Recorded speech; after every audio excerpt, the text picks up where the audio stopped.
Teamwork isn't just nice to have in business, it's the undisputed competitive advantage.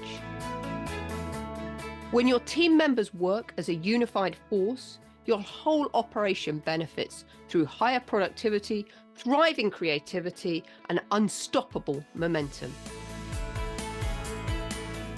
Welcome to the Impactful Teamwork Podcast, where we share with you strategies and tactics to help you develop game-changing teams so that you and your business can make a real difference in the world.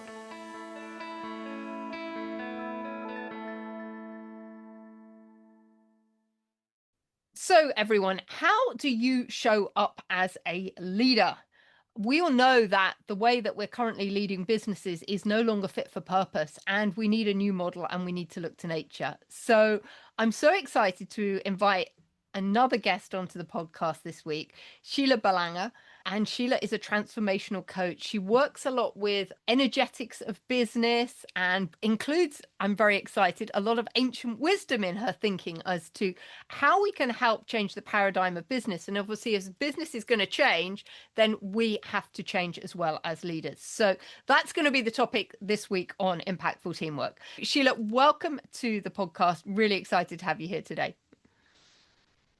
Thanks so much, Julia. I'm just so jazzed to be here.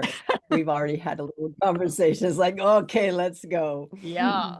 Sheila, can you just start by just introduce yourself a little bit to the audience so they know a little bit about you so that we can set some foundations for what we're going to talk about over this half hour? Beautiful. Yes. So I'm a transformation coach, as you said, Julia, and I have over 40 years of really working with navigating with people on the edge when they're in deep change in their life, personally, professionally. How do they resource themselves? And that's really my sweet spot, navigating the edge, because if we can have inner resources as leader in our professional, personal, professional lives, we can go through the unknown more easily and not just collapse back into our old paradigms or old ways or old roles. So I love to resource people at the edge, whatever I'm doing on all the different hats I wear. Yeah. And I think that's so important. For resource, one word we could put in there is to have resilience to lead through this at one level. And I think it's just fascinating that as we move through and businesses transform, leadership all starts with us. I talk a lot about self-leadership. How do you lead yourself? And as a leader, we need to be in the optimal state in order to lead others. So I love that you're helping leaders resource themselves so that they can be better. So perhaps you can share with us some of your top ways that you can start resourcing yourself as a leader, because this is a massive field, right, that you can play in, a massive sandpit that we can play in. Yeah. One of the places I start is recognizing the paradigm we've been enculturated with in the Western world is way too limited for who we really are as beings. And here I'm talking about our spiritual, however people might see that, or energetic, or their love energy. And what happens is all of us keep running against these self-imposed limitations of shoulds. This is how we're supposed to be. And most of that is based on really the scientific revolution and the shift from nature and from our other ways of knowing that are not strategic. There's beautiful things that came out of the changes we made with the scientific revolution, but we also severed our mind and our being from nature and from cycles and from ancient wisdom.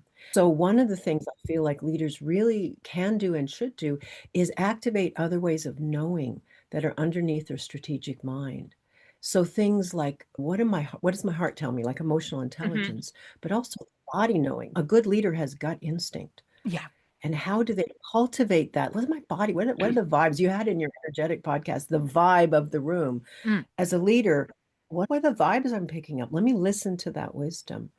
And then the other way of knowing is imagination, that often when we have this, okay, here's the report, here's what I got to do, here's the remit, we cut off the imagination, which our ancient ancestors used so much as a place of empowerment to really visualize, pull on other ways of knowing. So that's one of the things I think a leader, an inner leader really wants to do, is cultivate other ways of knowing underneath a strategic mind.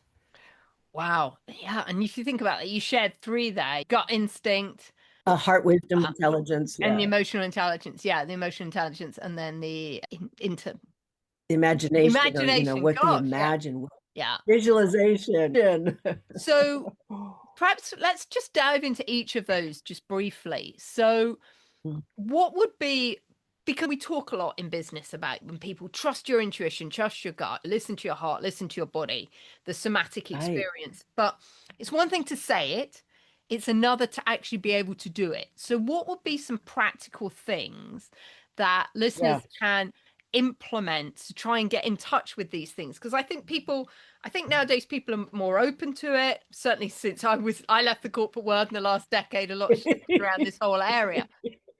People are definitely more open to this, but I love that there's a Zen saying that I use all the time: to know and not to do is not yet to know. And I think a lot of people know some of this stuff, but how do they embody it to be able to use it? That is the key Yeah, question. The rubber meets the road, Julia. absolutely. I usually start with a lot of my clients, even in a coaching session. First thing, like the threshold coming in, okay, let's breathe. Let's get in your Mm, body. That's the first place you have to yeah. start is, am I in my body?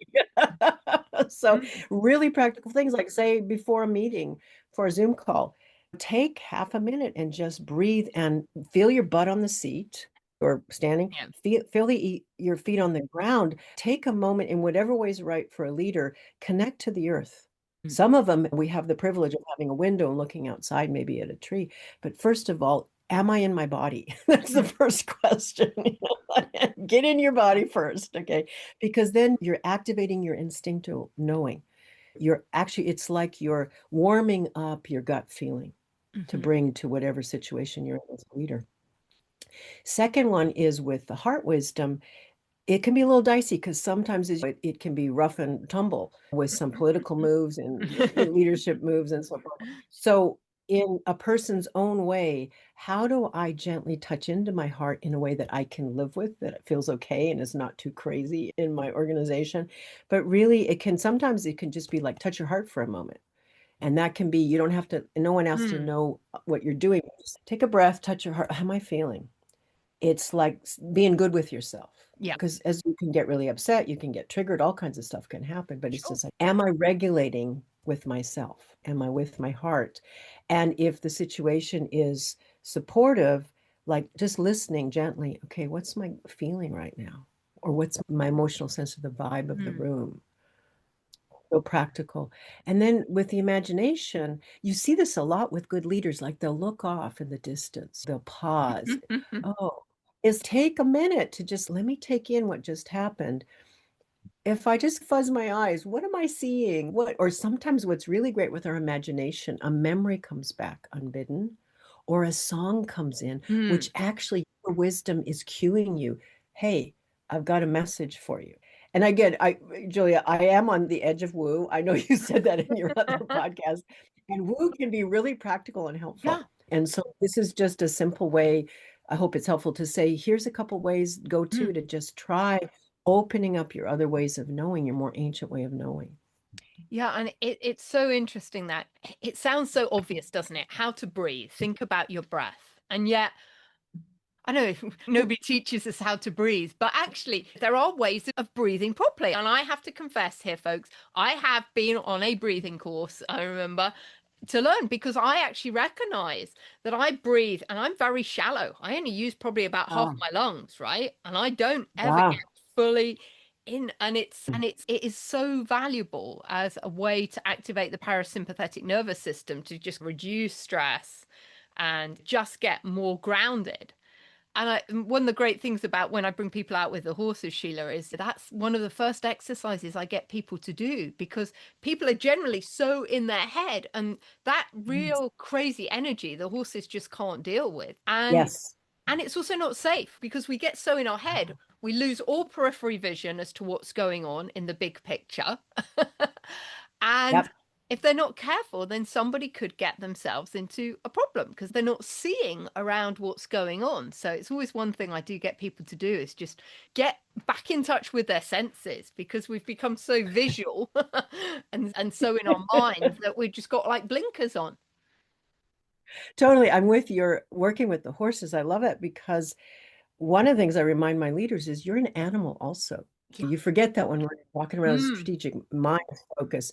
And animals are so good with their instincts, they can track danger.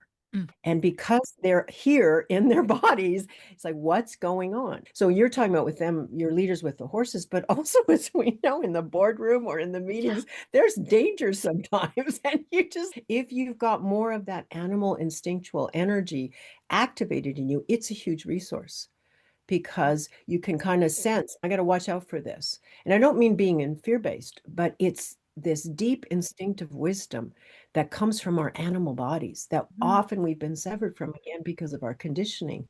And it's too small for who we are. Yeah. And I love that reminder that we're animals and we're part of the planet with everything else. And therefore we are tuned and we are wired just like the animals. But like you say, we've just become so disconnected from those Right. natural instincts of how to lead and how to run our lives. And it's interesting, I was at an event yesterday and we had a speaker who was talking all about well-being. And again, when we were cavemen, right? There was ways we used to eat and we had to go and hunt for the food and we had to move. They didn't have a fridge to go and walk to and grab the food. And we've become so conditioned to all the things that we instinctively know what to do. We all know that we need to get out and move and exercise and eat healthy foods. And yet it's like we've been brainwashed to eat sugar and sit Mhm. at desks all day. That opens up a different door that I mentioned, and we'll see if it feels like it has juice. Is the other part of resourcing yourself, like your inner leader, is taking care of the inner parts of you that shouldn't be leading. And what I mean by that is perhaps the ones that are still healing from trauma or the wounded inner kid.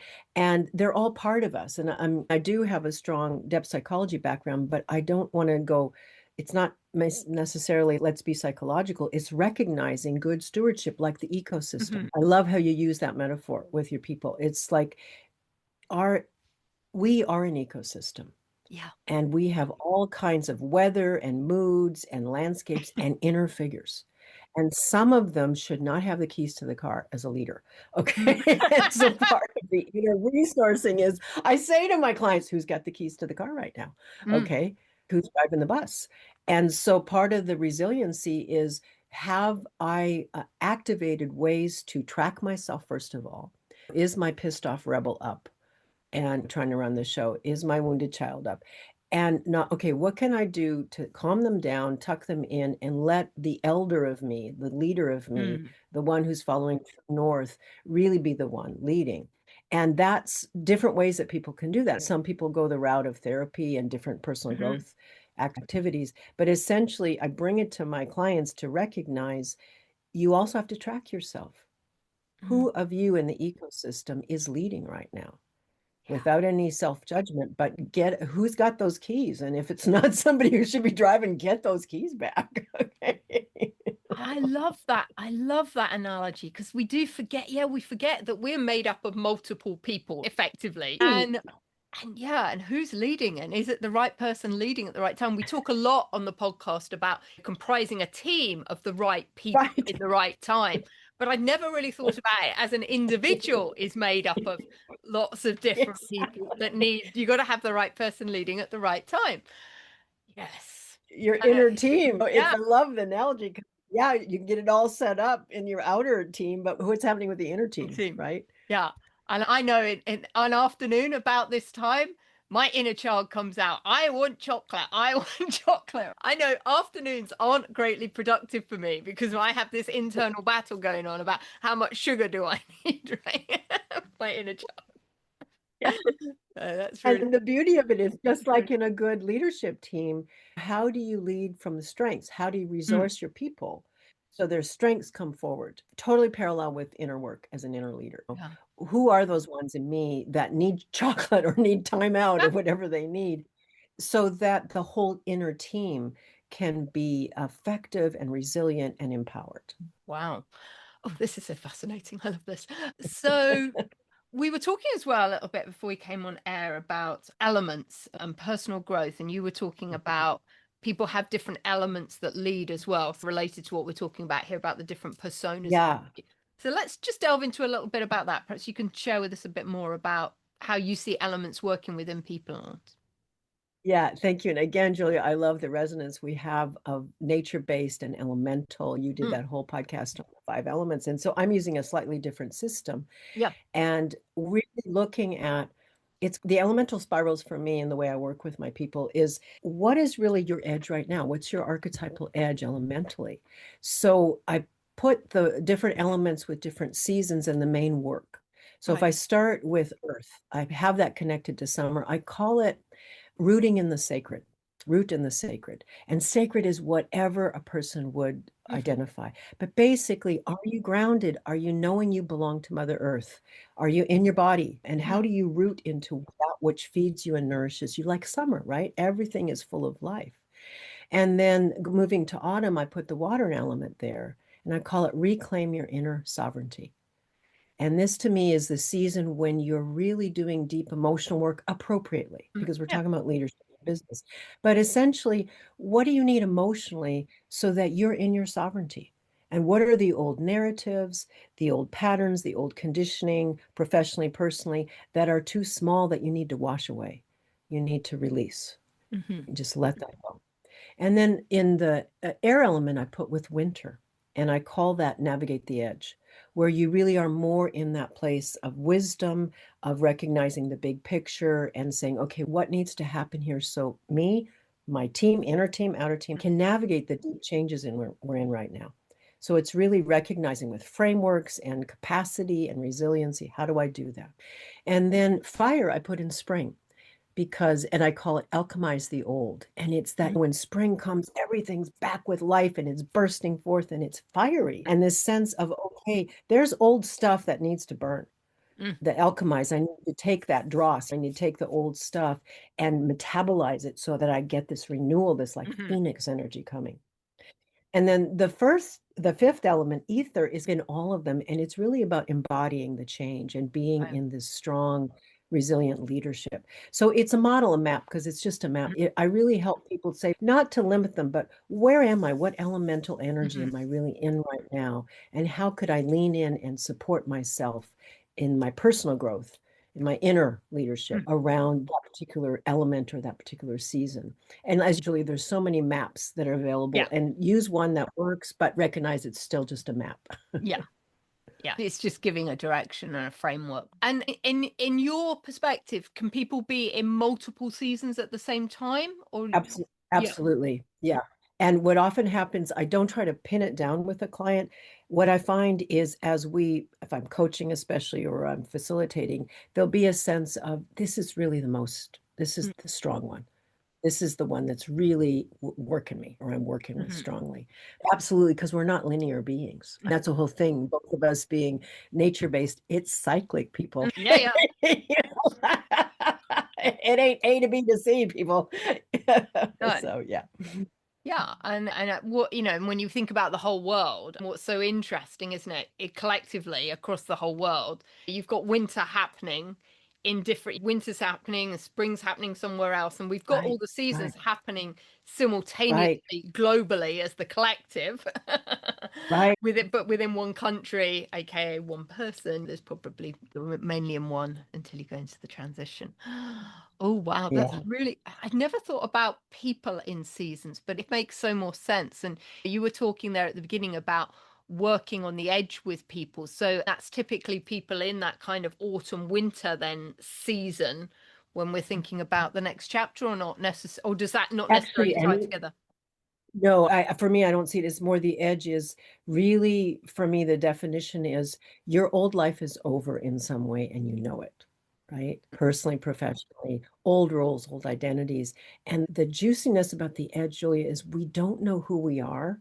We don't know where we're going. And that makes us really destabilized. And so, what most of us do as we're conditioned is we just go back and say, it's too scary because I don't know where I'm going. I don't know where my team's going, where my org's going.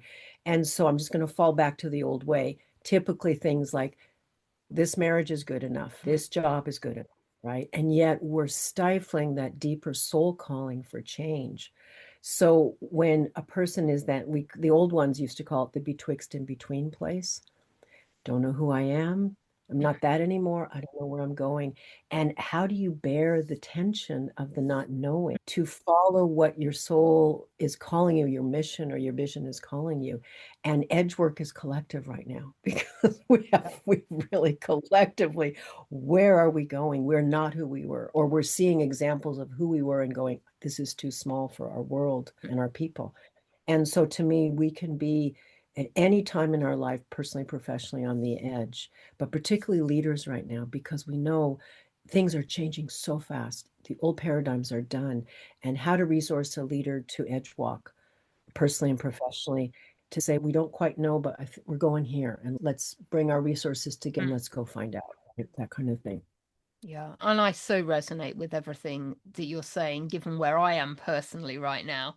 So I'm like, oh my gosh, this so Yeah, resonates with me. But it's I'm so, on the edge, Sheila. yeah, I am on the edge right now, that's for sure.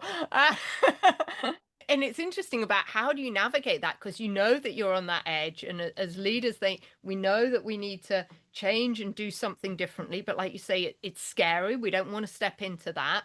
And it's so easy to get consumed and subsumed back into where we were. And so, because you're Right. stepping, it's literally that edge walker. You're stepping off the edge of the mountain and you're not quite sure what's there to Yeah, catch you. And you're like, I've just got to trust that whatever my instinct is telling me to do right now, I'm going to do. right, And I don't really know why right. I'm doing it, but that's what I'm doing. And that I messes and with and our logic.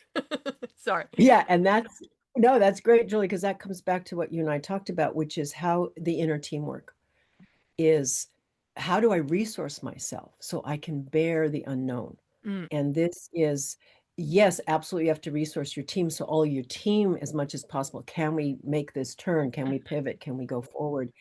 At the same time, for the leader, especially, how am I resourcing myself at the edge? So mm, the ones of me that would freak out and collapse me back into the old way, let's not have them mm. have the keys to the car. Yeah. So it's really about inner resourcing in whatever way that works for people.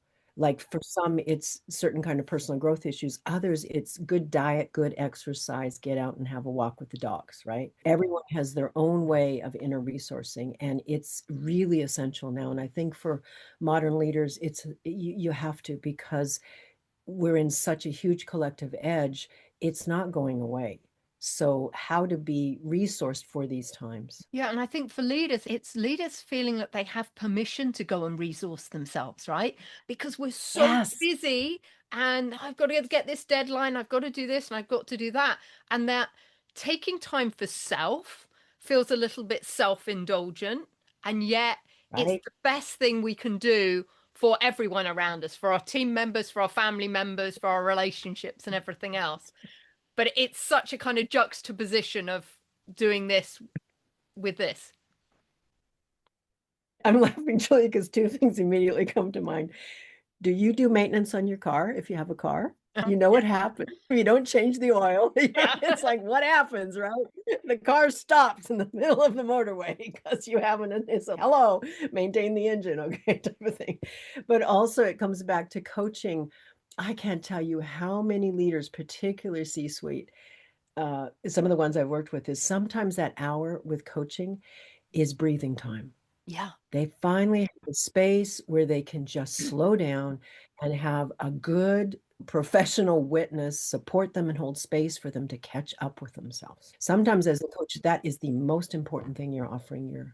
client, is that kind of pause time. Let me catch up with myself, which is a radical sense of self-care, but essential Mm. to resource the leader.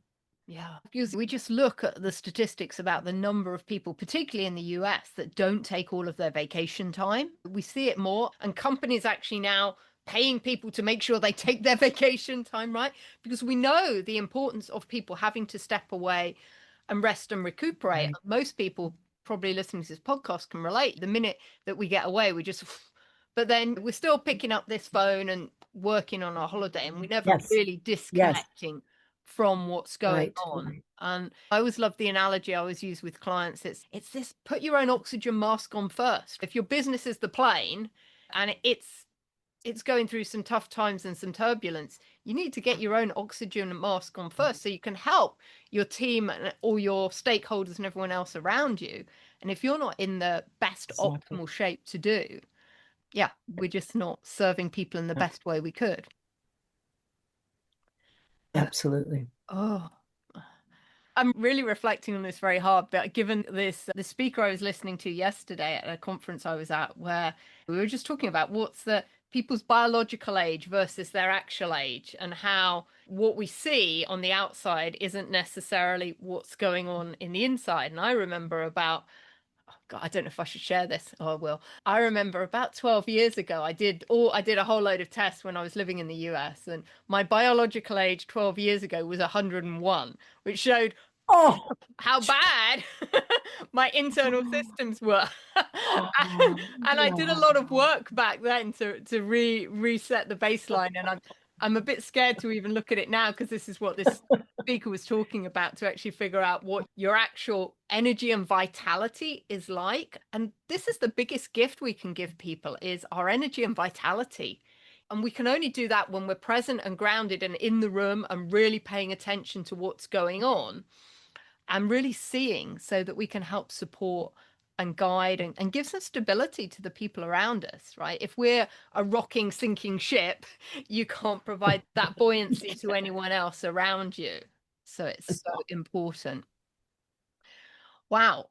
Sheila, this has been such an interesting conversation. I know that you had some resources that you wanted to share with people. And what's some final great takeaway that we can give everyone? That's something they can thank you, Julie. I'll riff off. Steward your inner team. Okay, steward your inner team. You can be really good about, okay, my team members externally, what's happening with the inner team. And a little mantra they could ask themselves, who's driving the car right now? A little bit of self-tracking. Who's driving the car right now? And attend to, if someone's got the keys who shouldn't be, how do you respectfully get them back? Okay. And then thank you. My website is ontheedgesofchange.com. Ontheedgesofchange.com. Yeah, that's my sweet spot. And if people go to the homepage, they'll see a link. I have a free elemental spiral quiz, which continues with what we talked about, to just get you an assessment, like what element is really guiding you right now. And it gives some information on that element and the place you're in with it, and other resources to go further with it if they like. Fabulous. Oh, Sheila, I have so enjoyed this conversation. It's so nice to speak to a fellow sort of on the edge, understanding the importance of nature, what we can learn with nature, how that applies to business, and all the kind of ancient wisdom and alchemy that's out there that we've all got access to, that we can just leverage if we're just brave enough to be open to think outside of the box. And I think that's maybe where some people are stuck. We've been so conditioned that we don't want to look up and see that there are other ways of looking at the world and the way that we interact in it and we play. And remembering that we are an ecosystem as an individual, and we all play part of the business ecosystem of the interdependence and interconnectedness that exists. Absolutely. In the show notes, everyone, will leave you Sheila's contact details. And I really will encourage you to go and take her quiz on the spiral energetics. I know that's something I'm going to be doing right now. So thank you so much, Sheila, for your time, sharing your wisdom and a completely different insight from what we often do on the show. But I hope everyone's found that really useful, because I think it's so important as we as leaders just remember to look after ourselves and get more insight into how we're showing up so that we can show up the best of our team. So my invitation to you this week is, what are you going to do this week to start taking a bit of self-care for yourself so that you can show up differently in the workplace in the best version of you that's possible? So until next week, everyone, have a great week. And Sheila, once again, thank you so much for your time. We really appreciate it. Thank you, Julia. You're so welcome. Thank you.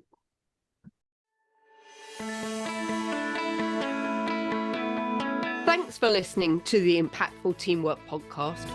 Please stay tuned for future episodes and do subscribe wherever you get your podcasts.